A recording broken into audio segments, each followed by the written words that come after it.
Welcome to this Buddhism Edexcel paper 4 video. Now, in the exam, you will have to, in year 13, answer a question with a passage from one of 4 chapters. This is anthology work, and the question begins, clarify the passage with reference to an idea. And so what you need to do is, for whatever passage comes up, you need to exposit the passage, you need to unpick it, you need to make links to other bits of the course you've done. This is this difficult synoptic skill. Synopsis is the summary, the bringing together of ideas. And so you need to bring together ideas from other bits of the course. And so this is the first of some videos that looking at the first of these anthology pieces, which is by Karen Armstrong from her book Buddha and chapter 3, Enlightenment. So in chapter 3, we're going to take this section by section. This is the first section / paragraph. We'll take it a few sentences and then we'll give some commentary, and hopefully this will help you both clarify and then evaluate or assess the passage with reference to a particular idea that might come up with the passage. So here's the first passage. We'll take it a bit at a time. The legends indicate that Gautama's childhood had been spent in an unawakened state, locked away from that knowledge of suffering which alone can bring us spiritual maturity. But in later years he recalled that there had been one moment which had given him intimations of another mode of being. So let's take that apart. The legends, which legends? Are we talking about the Pali Canon? Perhaps the Jataka tales, the stories of the Buddha's previous lives, and in particular the last few reference, in part, his early life. There aren't many Pali Canon references to his early life. In the Sutta Pitaka, of which the Jataka tales is a part, but there are one or two other references that reference, for example, the luxurious nature of his childhood. But the question is, which of these is she referring to? I'm not quite sure.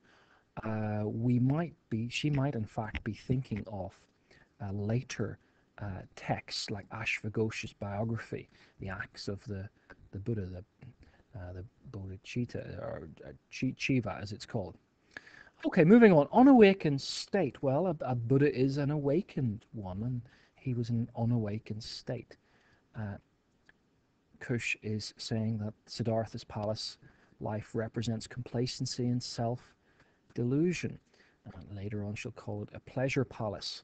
And this reflects a general understanding that through looking at his life we think about our lives of spiritual complacency, and the kind of, and this reflects the general Buddhist teaching on dependent origination, and the links of the dark chain of causation that give rise to our attachment, to desire, to things like that, which alone can bring us to spiritual maturity.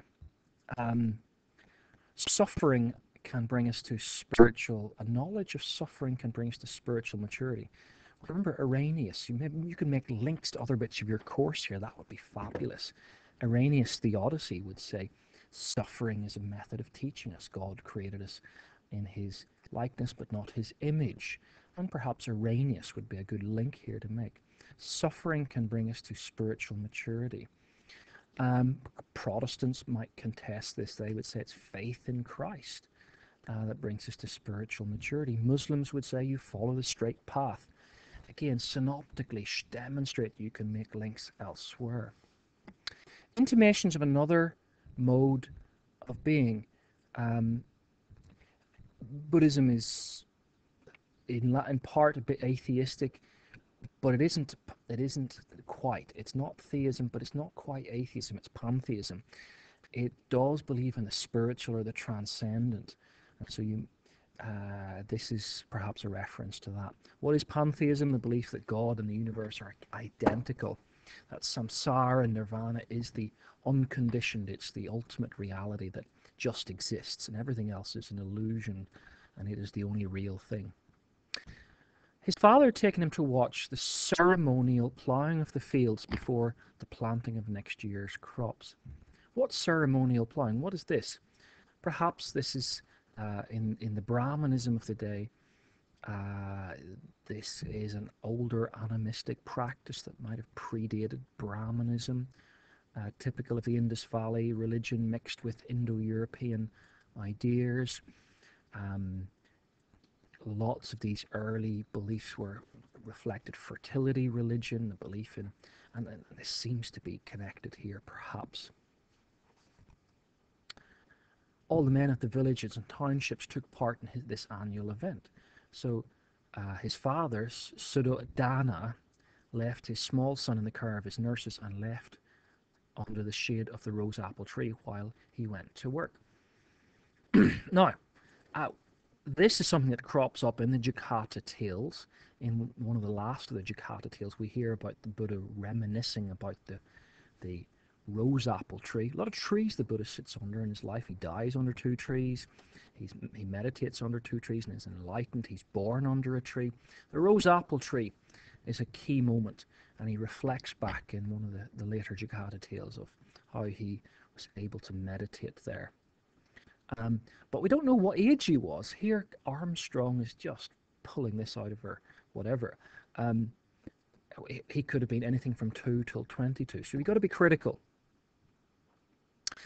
Next sentence. But the nurses decided to go and watch ploughing, and finding himself alone, Gautama sat up. In one version of this story, we are told that when he looked at the field that was being ploughed, he noticed that the young grass had been torn up and insects and eggs they had laid in these new shoots had been destroyed. So, in the Ashvaghosha's Buddha Charita, we don't quite get the same nice, neat narrative that we have in Armstrong, which is a modern harmonization of the text, as it were.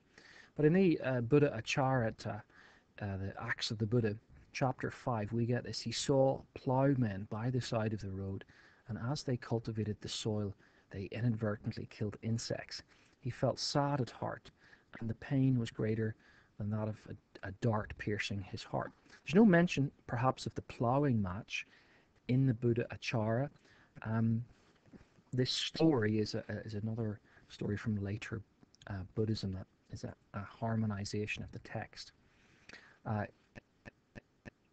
But do recall that Buddhists do strongly believe in ahimsa. This is a pre-Buddhist concept. Among the Jains, remember, of the Shramana movement, that Jainism predated Buddhism. It wasn't identical with Brahmanism, and one of the key identifying features of Jainism is this utter belief in non-violence, ahimsa. Ahimsa means the sweeping, that the Jains would sweep even the road lest they step on insects and they be harmed. This comes through into Buddhism. The Buddha keeps some of it at least. And it certainly is applied to the bhikkhus. The rules for monks and nuns are very strong this way, that they would state that soil must be not dug up lest even an insect be destroyed. Ordinary Buddhists, these rules don't apply. Next sentence. The little boy gazed at the carnage and felt a strange sorrow, as though it were his own relatives that had been killed. He felt a strange sorrow. This is the compassion, the love, the word metta, loving kindness. Loving is one of the key virtues that you want to develop, the opposite of which is hatred. A positive mindset of love and compassion as opposed to hatred, a key Buddhist teaching. But it's a common Buddhist teaching. But it was a beautiful day, and a feeling of pure joy rose up unbidden in his heart. We all have had experiences of such moments which come upon us unexpectedly and without any striving on our part. So here we have, you can make connections here to your work on religious experience. He has, is it a noumenal experience? Does that fit into this category, that Kantian noumenal phenomenal divide? In the Buddha Achara, chapter 5, it says, verse 14, free from desire, he produced joy and happiness. Rightly experiencing samadha, the world is very painful, ruined by age, illness, and death. So he experiences a deep insight into the way the world is. Is this teaching, insight, meditation?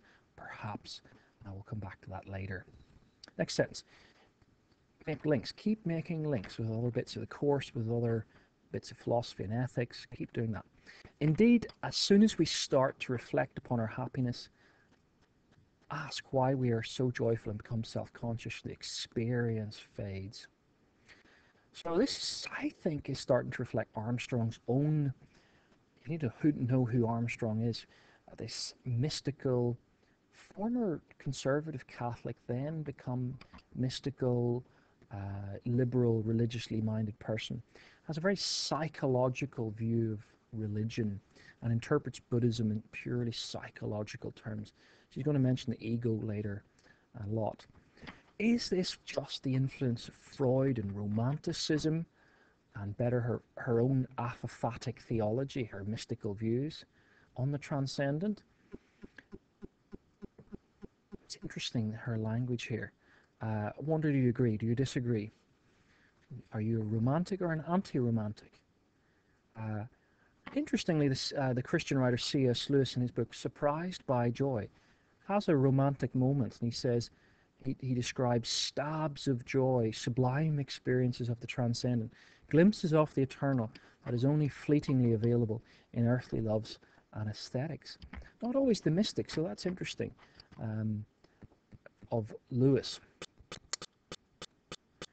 Reading on then, and when we bring self into it, this unparalleled joy we've just been talking about cannot last. It's essentially a moment of ecstasy, a rapture, which takes us outside the body and beyond the prism of our own egoism.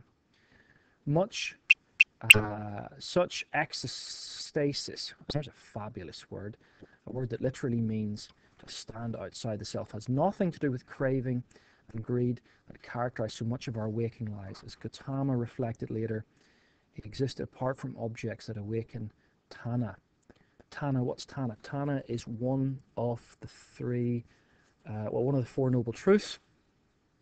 It is an aspect of the second Noble Truth. The reason we are locked in the cycle of birth, death, and rebirth, the reason we suffer dukkha, the first Noble Truth, is because of craving. And craving is caused by Tana. Tana is the craving, the cause of dukkha, itself caused by the three poisons: greed, hatred, and ignorance.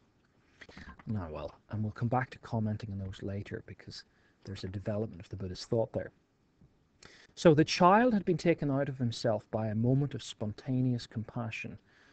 Wow, we're repeating ourselves here. This is Armstrong's reflection, isn't it? It's just her ideas. It's not there in the text. It's a commentary on the text. Taken out of himself. That's how Buddhists understand it. That's how maybe the Buddha understood his own experience as he reflected back. So he has a meditative state that he sees things, and he experiences spontaneous metta or compassion. He allowed the pain of creatures. So this is sounding a bit like Mahayana Buddhism, that the Buddha is someone who really should have compassion on other creatures. Certainly, it's not missing from Theravada Buddhism, this idea of compassion on other creatures, but it's particularly Mahayana idea that Bodhisattvas are heavenly creatures that are having compassion on us. It's very strong, and it's not just enlightenment isn't just a private individual search, but a social, a corporate search that leads to helping others. Last sentence. This surge of selfless empathy brought him a moment of spiritual relief. Well, this is just her comment, her view. It sounds a bit Jungian in psychology. A surge of selfless empathy had brought him a moment of spiritual release. These are psychological terms. are these actually Buddhist terms? Be critical of what Armstrong says. Listen to another talk.